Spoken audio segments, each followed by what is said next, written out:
سبحان الذی اسری بعبدہ، پاک ہے وہ ذات جو لے گئی اپنے بندے کو راتوں رات مسجد حرام سے مسجد اقصی۔ اگر یہ بات کسی انسان کی طرف منسوب ہوتی تو بات اور تھی، اگر یہ فعل حضور کی طرف منسوب ہوتا کہ حضور گئے تو بات اور تھی کہ میں آیا نہیں لایا گیا ہوں، حضور گئے نہیں لے جائے گئے ہیں، اور لے جانے والے وہ ذات ہے سبحان الذی اسری، وہ پاک ہے ہر عیب سے، ہر نقص سے، ہر ذوق سے، ہر کوتاہی سے، وہ منزہ ہے، اعلیٰ ہے، عرفہ ہے، بالا تر ہے، لہذا اس کی قدرت سے یہ ہرگز بعید نہیں کہ وہ اپنے بندے کو راتوں رات مسجد حرام سے مسجد اقصی اور پھر مسجد اقصی سے سدرۃ المنتہا تک لے جائے اور واپس لے آئے اور پھر مسجد حرام میں پہنچا دے۔ اور بعض روایات میں آتا ہے کہ وضو کا پانی ابھی بہ رہا تھا اور کنڈی جو ہے حضور کے مکان کی وہ ابھی ہل رہی تھی، معلوم ہوا وقت نہیں گزرا۔ میں کچھ بیان کروں گا، میرے بیان کرنے میں کچھ کمی اور بیشی ہونے کا اندیشہ۔ اگر ہم اتنے خوش قسمت ہیں کہ وہ واقعہ ہمارے پاس ایک مفصل حدیث کی شکل میں موجود، اور حدیث بھی دوسرے یا تیسرے طبقے کی کتابوں کی نہیں، متفق علیہ، جس میں روایتاً جیسا کہ میں نے عرض کیا جس کا پایا تقریباً قرآن کے برابر، اور اس حدیث کے راوی ہیں حضرت مالک ابن صعصع رضی اللہ تعالی عنہ۔ چنانچہ یہ روایت جو متفق علیہ ہے،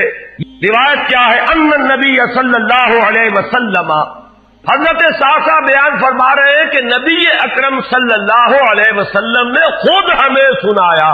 وہ حالات و واقعات سنائے جو اس رات کو پیش آئے جس رات کے انہیں لے جایا گیا۔ حضور فرماتے ہیں کہ میں اسی اثنا میں کہ میں حتیم میں تھا، اور ایک دوسری روایت میں الفاظ حجر آئے ہیں، وہ بھی کہتے ہیں اسی حصے کو، مضطجعاً، میں لیٹا ہوا تھا، اچانک میرے پاس ایک آنے والا آیا، حضور نے اشارہ فرمایا، اس نے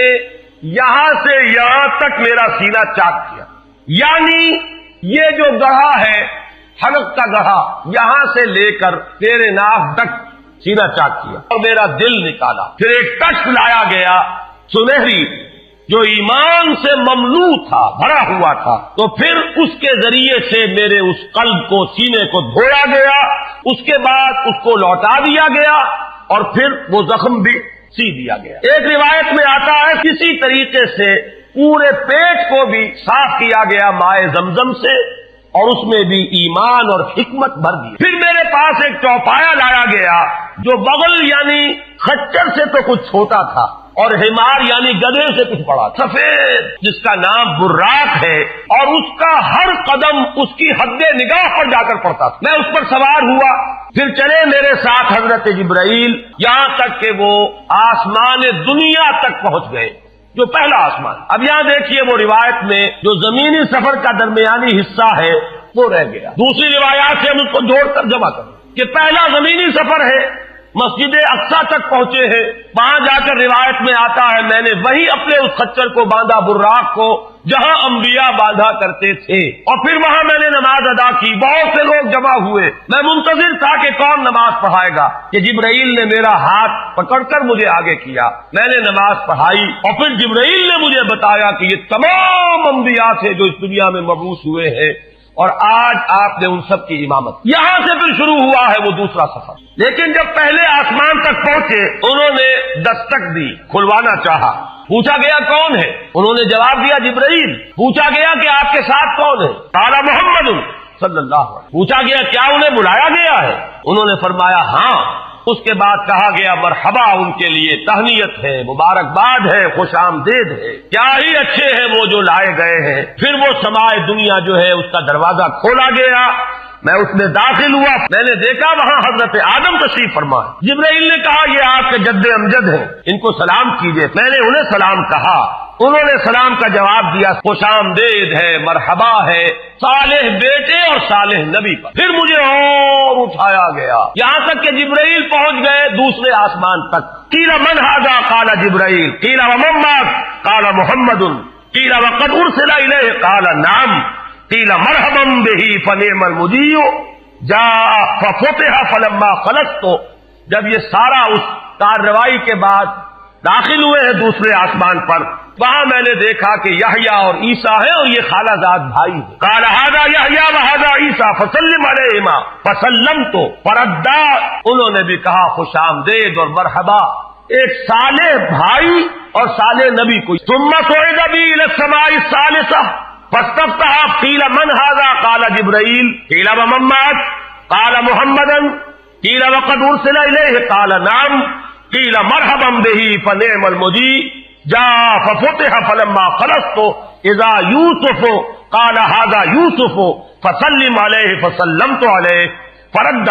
ثم قال مرحبا بالاخ الصالح والنبی الصالح۔ اب مجھے ترجمے کی ضرورت نہیں ہے، ایک مرتبہ بات آپ نے سمجھ لی، اب تیزی کے ساتھ میں اس حدیث کو پڑھ دینا چاہتا ہوں۔ ثم صعد بی، پھر مجھے اور بلندی پر لے جایا گیا،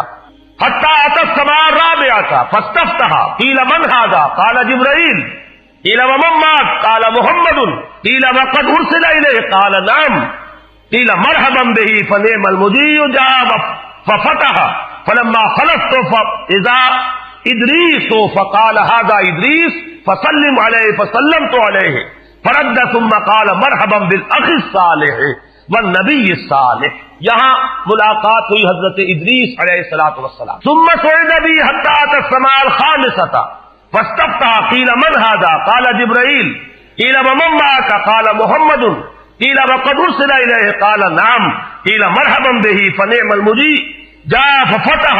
فلما خلصت فاذا ہارون قال ھذا ہارون فسلم علیہ فسلمت علیہ فرد ثم قال مرحبا بالاخ الصالح والنبی الصالح۔ ثم صعد بی حتی اتی السماء السادسۃ فاستفتح قیل من ھذا قال جبرائیل قیل ومن معک قال محمد قیل وقد ارسل الیہ قال نعم قیل مرحبا بہ فنعم المجیء جاء ففتح فلما خلصت فاذا موسیٰ قال ھذا موسیٰ فسلم علیہ فسلمت علیہ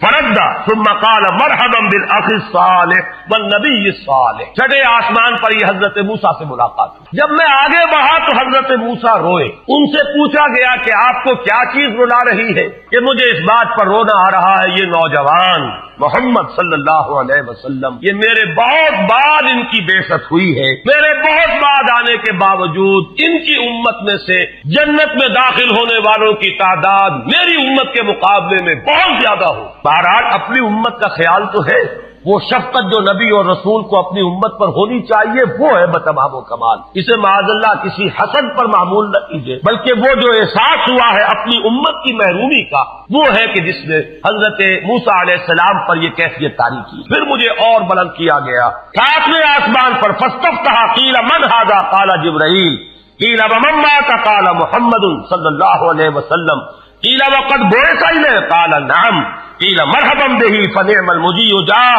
فلما خلصت فاذا ابراہیم قال ھذا ابوک ابراہیم فسلم علیہ فسلمت علیہ فرد السلام ثم قال مرحبا بالابن الصالح والنبی الصالح۔ حضرت ابراہیم نے پھر استقبال کیا، خوش آمدید صالح بیٹے اور صالح نبی کے لیے۔ پھر مجھے اور بلند کیا گیا الی سدرۃ المنتہی، یہ سدرہ منتہا ہے جس کا ذکر ہے سورۃ النجم۔ اسی سدرۃ المنتہا کے پاس جنت ماوا ہے، وہ جس کا وعدہ کیا گیا ہے، جو ٹھکانہ بنے گی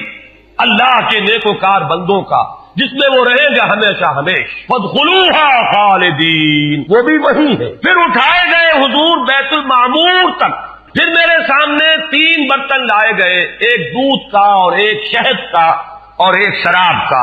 میں نے دودھ والا پیالہ اٹھا لیا، حضرت جبرائیل نے توثیق کی کہ یہ ہے اصل میں آپ کا انتخاب درست ہے، یہ فطرت ہے، فطرت اللہ التی فطر الناس علیہا، یہی جو فطرت انسانی سے قریب ترین شے ہے اس کا آپ نے انتخاب کیا۔